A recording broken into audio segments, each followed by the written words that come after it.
It's just what I do. Animal liberation's been my life.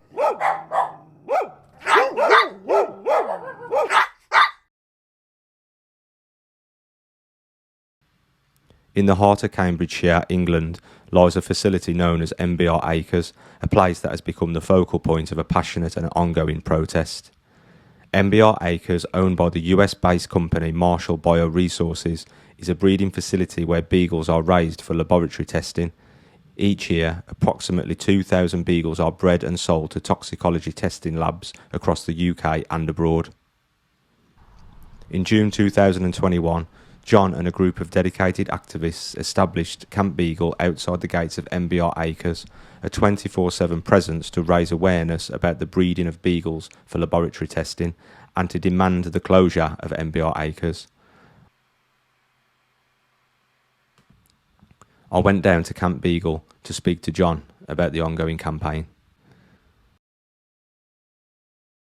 John, these scumbags who enslave all these puppies and do what they do, they got kicked out of Italy, I believe. Yeah. What happened over there, mate, for them to come over here? They've got ones in France, they had one in Italy, they got a big one in China, they got a massive one in America. Wow. And some other small little satellite ones.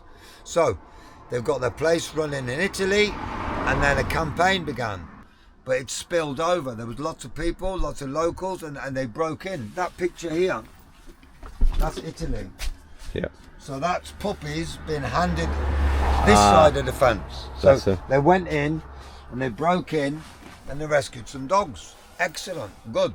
The police got involved afterwards and the police made some arrests. There was a procedure where if you get allegations, you can make counter allegations. And it ended up, it was the MBR European manager and the vet of the Italian puppy factory. They're the ones that went to prison, not the activists who took the animals. Wow. They left Italy saying it was too restrictive. So this thing about with the Union Jack, the nation of animal lovers, how far removed from reality is that? This is where they come to hide. Yeah, and do you know why? There'd be more opposition. No, the badger call. We're a bunch of soft touchies, man. There'd be more opposition in Antarctica. Yeah, I agree. How the British people have allowed it to happen. I was speaking to a Dutch lad at VCO actually, and I was saying how the Dutch and the French do things differently, and I said, like, it's same as the football hooliganism, you know, they speak to a European, he's like, oh, the English football hooligans and blah blah blah. It's a load of rubbish, man, especially in the last 30 years. We're zombies. It's the French and the Dutch, when they, I mean, what did they do the other day? The, you know, kicking off doors of the slaughterhouses, tying themselves to machinery, and we're a bunch of soft touchies, man. I firmly believe it, man.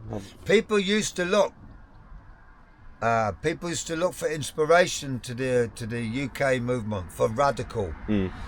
Hopefully they look to the UK for other reasons now, for like or you know, vegan camp is an impressive thing to look at and all the rest of it, you know, all the. You've seen it all. What happened to the British? I actually think it's more of a. And why in Britain it should happen so fast, I don't know. There's a modern day thing. Yeah.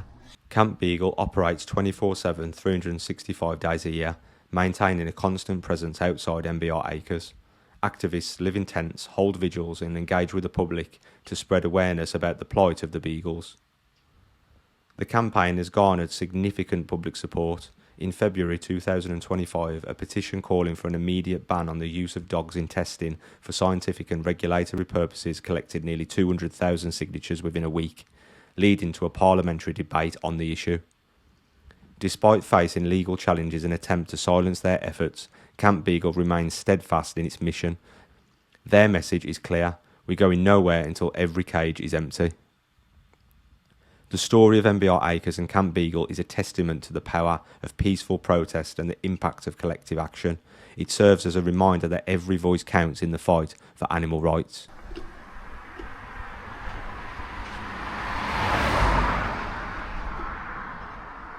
What about the laws, John? You were saying on one of the podcasts that there's nothing stopping this place from being shut down. There's no government regulations, nothing like that.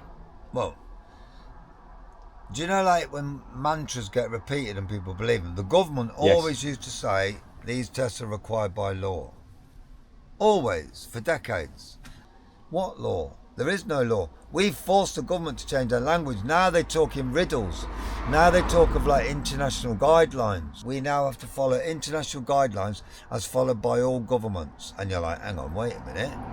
So you've got the Taliban in Afghanistan. You've got, I don't know who's currently in charge in Botswana, Tasmania, Timbuktu, Greenland.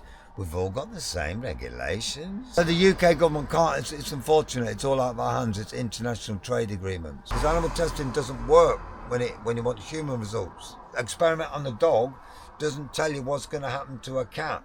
Experiment on a cat doesn't tell you what's going to happen to a horse. It's silly to use, even again, that stupid word. But imagine at the Pfizer management meeting, right, animal testing, 96% failure. In America, the FDA have been making big statements. We'll see if that turns into anything. So yeah, we've created all the conditions ready for this thing to topple. In 2022, animal rising activists carried out 2 bold rescue missions at MBR. In June, they entered the facility and freed 5 beagle puppies. Then in December, they returned and rescued a further 18. 2 of these puppies were intercepted by police, but the majority made it to safety. Can you hear that?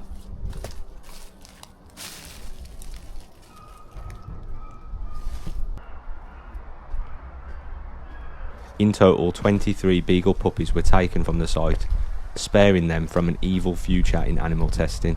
The activists described their actions as rescue and not theft, arguing that the dogs were living beings and not property, and that removing them was an act of compassion. Following the December rescue, 18 of the activists were arrested and charged with burglary.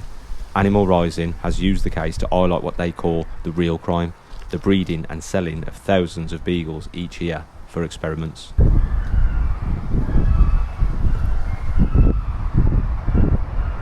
Noise, I didn't expect to hear so many. There's a lot there, man, that I heard. I expected to hear one or two. I bet it reduces people to tears. John done it sometimes. I encourage people to cry. Yeah, not encourage, but people say sorry when they cry. It's natural to cry. It's good. It's good to let go some tears, and it makes people cry. And people say sorry for some reason when it happens, as if there's something wrong with crying. Instinct, people say sorry. I think it's a beautiful thing, people cry.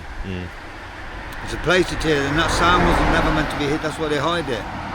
That shed you've just been down the side of, they've emptied it because we used to do our live streams right outside it, and the sound sounded like a cacophony in the morning. Fucking hell. There's that thing, a million deaths is a statistic, one is a tragedy. Our biggest thing on Instagram, the 1.5 million one, but we've got a few over 1 million, we've got loads over 500,000. But the 1.5 million one is of one dog crying at night. You know, sometimes one dog, a little screech can get to you, a little sad cry. Yeah. It really does make you question humanity, man. Seriously.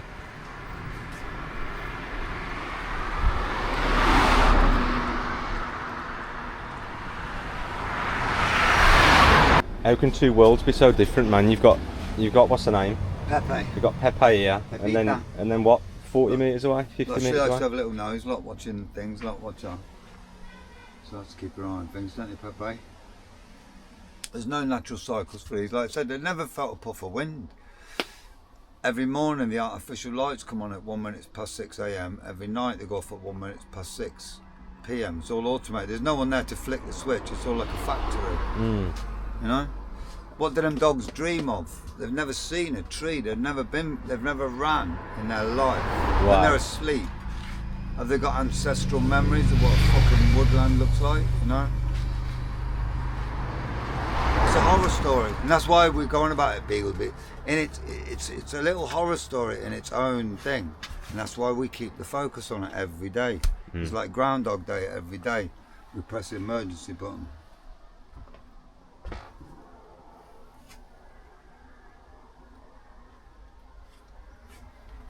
He's our little family of beagles. And the vegans out there are like this man Ron Green, he was our last patron. Wow. In a way, but he was going to be our forever patron. He came here 100 years old. He went vegan, this man, at 100 years old. What a beautiful gentleman he was. I've still got his cap, very treasured possession of mine. And but our patron now, we thought Animal Rising had liberated 20 dogs, and the police had got 2 back, and they were still within the police. Police had control of them, police had possession of them, so we had a demo, and that's when I found out Ron died. And we never thought we'd get another patron. We thought we cannot possibly replace Ron. But now we've got Isabel. She's 10 years old. She's like the opposite spectrum of Ron. So we've got a 10-year-old girl to follow in the footsteps, and she's like a child prodigy of compassion. Why she's not all over the vegan pages? Isabel Keane. Get on our page, look at her, ask her to come to your town and give a talk. Yeah. Wow, 10 years old. 10 years old, only just 10. Her birthday just been. That's my next podcast guest, I reckon. Yeah, for sure. That's your next. Don't bother having anyone else. Yeah. Speak to the future, you know. Yeah. John, thanks for 4 years of hard work and beyond that, mate. I appreciate it. And you take compliments like a sponge. Normally, you do what you do. If people come up to you and thank you for your work, you're like, well, it's just what I do. And animal liberation's been my life. But when it comes to getting compliments for Camp Beagle and support, it's always warmly received and needed. We need it on social media. But for me personally, better still is come and have a cup of tea.